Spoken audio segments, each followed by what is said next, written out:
Kër Massar.info ñu ngi leen nuyu di leen jaar bu ngeen ñu gisee nag tey ñu ngi fii si guddi gi vers presque 1h du matin li ko waral nag mooy benn drame bu doy waar bu xew fii si quartier Diacksao 2 féete fële ci Kër Massar Nord benn xale bu am si fukki at moom moo fi ñàkk bakkanam si anam bu doy waar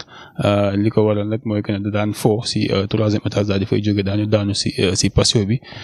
daal di nag yàgg fa lool nag loo ñu wax ne si li ñu wax mooy que ne